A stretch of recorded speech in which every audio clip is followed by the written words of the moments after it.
हुकूमत में शामिल जमातें किस नतीजे तक पहुंची? कौमी असेंबली 8 अगस्त को तहलील हो रही है या नहीं? दो बड़ी सियासी जमातों के यू टर्न के बाद नई बहस छिड़ गई। जराये के मुताबिक पीपल्स पार्टी ने 8 अगस्त को कौमी असेंबली तहलील करने की तजवीज दी थी, जिस पर नून लीग ने भी इत्तेफाक किया था। लेकिन कुछ ही देर बाद दोनों जमातों के तर्जुमान मैदान में आ गए। वफाकी वज़ीर इत्तलात मरियम औरंगजेब ने वाज़ेह किया कि 8 अगस्त को असेंबलियाँ तहलील करने पर अभी इत्तेफाक नहीं हुआ। इस हवाले से तमाम सियासी जमातों से मुशावरत की जाएगी। उधर पीपी चेयरमैन बिलावल भुट्टो जरदारी के तर्जुमान ने भी लाइल्मी का इजहार किया। उनका कहना था कि असेंबली तहलील से मुतालिक उन्हें कोई इतला नहीं, जबकि पीपल्स पार्टी के सेक्रेटरी जनरल नैयर बुखारी ने कहा मुद्दत पूरी होने से चंद रोज कबल असेंबलियाँ तहलील करने से अच्छा पैगाम नहीं जाएगा। मुल्क में आम इंतखाबात 12 अक्टूबर तक हो जाने चाहिए।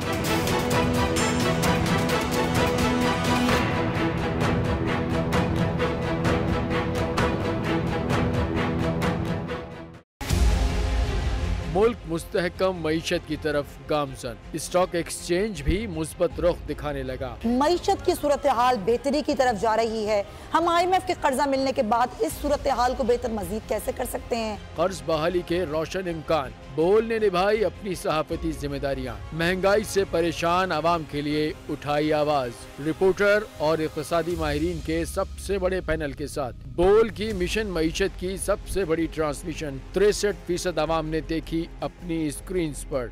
अगर 21वीं सदी की हम इंडस्ट्री की कोई बात करें तो उसमें फिर इंफॉर्मेशन टेक्नोलॉजी जो है वो टॉप पर आती है। अपनी रवायात को बरकरार रखते हुए बोल अवामी मसाइल को उजागर करने में सबसे आगे। देखिए बोल की अगली ट्रांसमिशन में मोबाइल लोन ऐप का बड़ा स्कैम कैसे हुआ बेनकाब। साइबर क्राइम सर्कल रावलपिंडी की मुख्तलिफ इलाकों में कार्रवाइयाँ, ब्लैकमेलिंग में मुलविस ऑनलाइन लोन ऐप्स के 9 मुल्जिमान गिरफ्तार कर लिए गए हैं। अगर इस स्कैंडल से मुताल्लिक आपके पास हैं हक़ाइक़ तो बनिए बोल इन्वेस्टिगेशन का हिस्सा। आपकी शनाख्त और तमाम तर मालूमात खुफिया रखी जाएंगी, तो बस हमें ईमेल करें या व्हाट्सएप करें 0337 0310 377।